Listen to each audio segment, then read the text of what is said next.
നമസ്കാരം.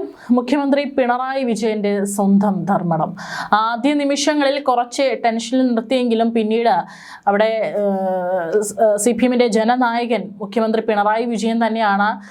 ധർമ്മടം നിയമസഭാ മണ്ഡലത്തിൽ നിന്നും തുടർച്ചയായി 3-ാം തവണയും അവിടെ ജയിച്ചിട്ടുള്ളത്. അദ്ദേഹത്തെ വിറപ്പിച്ചു നിർത്തിയത് UDF സ്ഥാനാർത്ഥിയായിട്ടുള്ള കോൺഗ്രസിന്റെ VP Abdul റഷീദാണ്.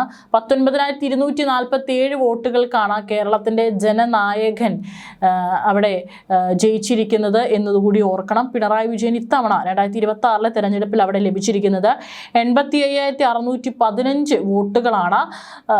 VP Abdul Rasheed UDF സ്ഥാനാർത്ഥിക്ക് ലഭിച്ചിരിക്കുന്നത് 66,367 വോട്ടുകളാണ്.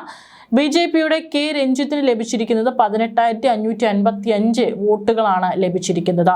1970 മുതൽ കൂത്തുപറമ്പ് നിയോജക മണ്ഡലത്തിൽ നിന്നും ആദ്യമായി നിയമസഭയിലെത്തിയ പിണറായി വിജയൻ ഇത് 7-ാം തവണയാണ് തോൽവി അറിയാതെ നിയമസഭാ പ്രതിനിധിയായി തിരഞ്ഞെടുക്കപ്പെടുന്നത്.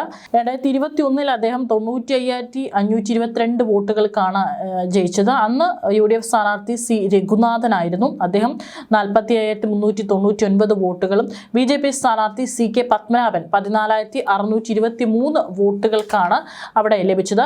2016 ഇലക്ഷൻ നോക്കുകയാണെങ്കിൽ പിണറായി വിജയൻ തന്നെയാണ് 87,329 വോട്ടുകളും.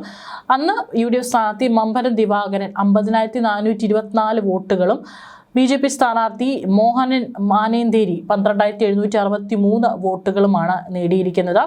2011 KK നാരായണനായിരുന്നു അവിടെ LDF സ്ഥാനാർത്ഥി. 72,354 വോട്ടുകൾ നേടി. മമ്പരം ദിവാകരൻ തന്നെയായിരുന്നു UDF സ്ഥാനാർത്ഥി. അദ്ദേഹം 57,192 വോട്ടുകൾ നേടി. BJP സ്ഥാനാർത്ഥി CP സംഗീത 4,963 വോട്ടുകൾ നേടി.